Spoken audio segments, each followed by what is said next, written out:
Stephanie White, you are a joke. Stephanie White forcing Caitlin Clark to learn a new system. This is ridiculous. You know, it's a different group. While system might still be very similar, it's a different group. Indiana Fever unfortunately hired a snake oil saleswoman. Stephanie White is going to be exposed as a fraud as a coach. That's not good. The WNBA world was rocked when Stephanie White stated the silent part aloud just moments ago. That's not good to hear. You can't come in here and try to change Caitlin Clark, the person. They don't want Caitlin Clark to do Caitlin Clark no more. Caitlin Clark, the head coach, has stated unequivocally that the most thrilling rookie in league history is no longer part of the system. No, this is not conjecture or fan indignation. Stephanie White speaking about Caitlin Clark actually learning this new system. And me personally, I feel like she's forcing Caitlin Clark. The concept was clear when Clark was drafted, allowing her to be free and revolutionize the game. However, White is now making her learn a system that deprives her of everything that made her unstoppable at Iowa. She's forcing her hand into making her learn this new offense. Listen to what she had to say. There's so many things that go into, and I'm talking about being happy personally. Like, I want her to be happy personally. I mean, there's so many things that go into it. You know, it's a different group. While system might still be very similar, it's a different group, and you know, things are happening quickly, and being able to mesh. Sometimes it works and sometimes it doesn't. I think we've seen that in. The speed has slowed down. Not only is what Stephanie just said startling, but it is also dangerous because if Caitlin Clark is no longer the system, then the system is flawed from the start. The freedom has been taken away, and now the identity of the Fever is also slipping. Caitlin Clark was the blueprint, not merely a draft pick. Caitlin Clark is the needle. Caitlin Clark is the star. Everything else is wrapped around her, and everything else is revolving around her. She's Rookie of the Year in the WNBA. Caitlin Clark is the star player of the WNBA. A player from a different generation whose skill set said, "Build around me." She was selected first overall by the Indiana Fever, who then promoted her on media tours and sold fans on the idea of a quick, contemporary, up-tempo offense. She went on a complete media tour. Do everybody forget about the media tour Stephanie White had prior to the season? That would set the WNBA on fire, but Stephanie White has changed the course of events and startled supporters by confirming that Clark is no longer the system's focal point. Is she wants them to turn into she wants them to be old WNBA. We're not going to peak too early, so I mean, that's a positive. But I think it's not an excuse. Everyone's playing a back-to-back. Let that sink in. Stephanie White claims she wants structure and is making Caitlin learn the system, while the same athlete who is shattering viewership records leading the team in assists and lighting up arenas across the nation is gradually being taken out of the offense. Fans is not happy with everything that has been transpiring with Caitlin Clark. We are stuck watching an elementary school offense because Stephanie White is in over her head. However, rather than allowing Clark to take charge, set the tone, and make plays, she is really handcuffing the player who is meant to reinvent this franchise. She is becoming a passive observer as a result of White. Seems like to me, y'all don't want Caitlin to be Caitlin. Y'all are old guard coaches. This is an old guard coaching staff. Clark no longer controls the offense. Instead, she watches it crawl, as evidenced by her body language and the scoreboard.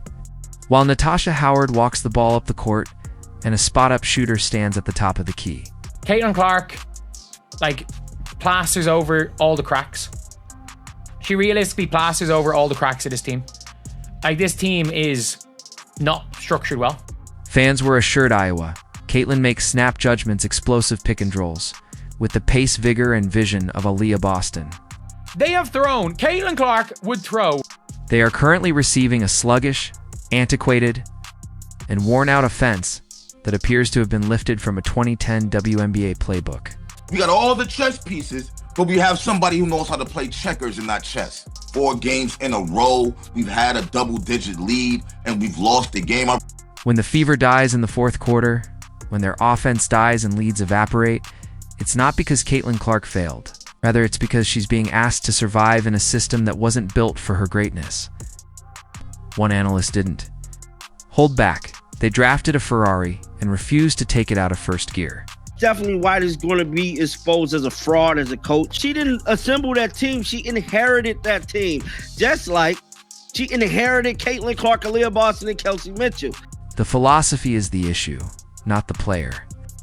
And if Stephanie White doesn't make a quick change this season, this superstar may disappear. She don't know how to rebound. Like, what are we doing here? Stephanie White claims that her system is structured, but in reality, it is suffocating. And what we are seeing in Indiana is regression rather than growth. Because it makes no sense to me. It makes me feel like you're more worried about the people who've been here for years and them getting some kind of shine. That's costing us games. From being the driving force behind an explosive offense to a supporting actor in a plotting, antiquated setting that stifles what she does best, Caitlin Clark is now waiting for the offense to come to her rather than managing it herself. Lisa Bluter did warn about this, bruh. She warned. You have to let her do what she does. That is part of her greatness. This isn't hypothetical. It's happening right in front of our eyes when Caitlin freelances, drives downhill, or picks and rolls with Aaliyah Boston, bringing the fever to life. And when you take a generational point guard and take the ball away, from her, you're not just changing strategy, you're erasing identity. Whose idea was it to bring these old dinosaurs and put them on this roster? They appear to be a team with direction, rhythm, and purpose. But as soon as they revert to White's half-court puke ball offense, the game is over, the movement stops, and the spacing collapses. You can't come in here and try to change Caitlin Clark, the person. While teammates who aren't natural producers take low percentage shots and force broken plays, Caitlin is employed as a stand-in. I can't believe Caitlin Clark used her like this. It look like the fans is sick and tired of Stephanie White and this damn motion offense. And for whom is this system specifically designed? Natasha Howard is a slow-footed veteran who lacks defensive urgency and cannot finish in transition. Victoria Vivian had been throwing up 3 for 12 nights without any efficiency or pattern. Sydney Coulson, who is less of an offensive contributor and more of a TikTok personality. This does not sound like the team. We have our own islands, and I understand on every single team. This locker room is split, and she uses the term different islands. Instead of changing the system to highlight Caitlin Clark's strengths, Stephanie White is putting up with the players who don't like her. Let's discuss Iowa's pace. Caitlin set the pace, pushed it, sculpted it, and played in a controlled tumult. Now watch this. Now did y'all see the coach grab her? Watch this. Y'all see this? Wow. Why she grabbing her? For getting the crowd hype like she ain't supposed to do that.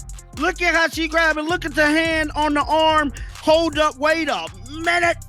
Flourishing in transition, dropping dimes in motion, and producing blazingly rapid readings. Caitlin Clark effect seems to be crazier than year one. I love watching her score and just everything about her. They went the extra mile just to watch her play here. This is great news for women's basketball, period. Caitlin Clark is the GOAT. She signed my jersey. So happy, I'm crying. I'm so happy. This is the best day ever. Caitlin Clark is the needle mover. She is the needle mover. She is the franchise player. And she was the MVP. She is the main draw. She wasn't the one who was full sprinting down the court. Drop CC Rocks in the comments if you're rooting for Caitlin Clark. The Fever are playing some of the slowest basketball in the league right now. Possessions drag, the shot clock dwindles, the energy is gone, and every game feels like a tug of war. Against what Caitlin does naturally, the team as a whole is suffering as well. Anytime Caitlin Clark's been knocked to the ground, anytime Aaliyah Boston's been punked, anytime Lexi Hull's been beat up, Sophie Cunningham's been beat up, any more concern about somebody on the other team than from her own team. Conflicting defenses because they know Stephanie White won't let her take over, that the playbook slows her down, and that she's not permitted to run the Showa issue that begins at the top they no longer dread. Her as much as they did a few weeks ago. Guys, that's where the coaches earn their money. The ability to draw it up. The ability to get wide open looks when your team is inefficient from the field. By the way, they've been inefficient from the field a lot lately. In addition to coaching players from 2010, White is bringing the Connecticut Sun playbook into the modern era and attempting to impose it on a roster that doesn't fit. Stephanie White, you are a joke. You're terrible. You are terrible. How many games do we have to go by until you change the damn starting lineup? And the outcomes are self-evident. The team that should be running past opponents is trudging through fourth quarters like quicksand. And double-digit blown leads a lethargic offense and a team that crumbles under duress. Man, if Caitlin Clark wasn't healthy today, don't even play her tomorrow.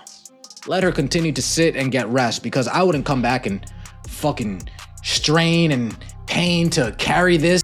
Fans, observers, and even her teammates are starting to notice the disconnect as Caitlin Clark, the athlete who should be quarterbacking every possession, stands motionless as her minutes are wasted and her abilities are underutilized. This whole thing we have been bamboozled as Fever fans, as Caitlin Clark fans. We have been scammed and bamboozled by Stephanie White and the entire Indiana Fever management. Because as one creator put it so well, you don't tell Mahomes to hand it off every play or tell Steph Curry to pass more. So why are we asking Caitlin Clark to fade into the background? This isn't coaching. It's sabotage, whether deliberate or not. If Stephanie White keeps pushing a system that ignores the player on whom this franchise was built, the Indiana Fever won't just lose games. They'll also lose the faith of their locker room and their fans, and eventually, Caitlin Clark. Stephanie White is making it her business and pick up some wins, man. And it is now hard to overlook the most significant consequence. Because of a system that is attempting to change her rather than improve her, Caitlin Clark appears emotionally spent. She is no longer the engine and is being treated like a part of a machine that she was never supposed to be a part of. Anytime Caitlin Clark's been knocked to the ground, anytime Malia Boston's been punked, anytime Lexi Hull's been beat up, Sophie Cunningham's been beat up, more concern about somebody on the other team than from her own team. Caitlin Clark is the future, and Stephanie White's system is designed for the past. Rather than empowering her, Indiana is making her adapt and hold back in order to blend in. This is not only ineffectual, but harmful as well, because every game she misses in her own offense, the trust erodes and the spark fades. If the Fever keeps going in this direction, they won't just lose control of the season, they'll lose. Caitlin Clark. Stephanie White, speaking about Caitlin Clark actually learning this new system. I mean, personally, I feel like she's forcing Caitlin Clark. She's forcing her hand into making her learn this new offense. Listen to what she had to say. There's so many things that go into, and I'm talking about being happy personally. Like, I want her to be happy personally. I mean, there's so many things that go into it. You know, it's a different group. While system might still be very similar, it's a different group, and you know, things are happening quickly, and being able to mesh. Sometimes it works and sometimes it doesn't. I think we've seen that in. And when that occurs, the reconstruction won't simply begin again. It might not ever recover. Stephanie White may believe she is creating a system, but in reality, she is destroying a future. Caitlin Clark is more than simply a player. She is the most dynamic, game-changing talent in women's basketball. Caitlin Clark is the needle mover. She is the needle mover. She is the franchise player. And she was the MVP. She is the main draw. She wasn't the one who was full sprinting down the court. Caitlin Clark is a rising star in women's basketball. She's pulling in crazy viewership numbers. She's my role model. I really look up to her. Why do you like Caitlin? And she's so good at basketball. Because she's that awesome person, and she has like a lot of aura, so like.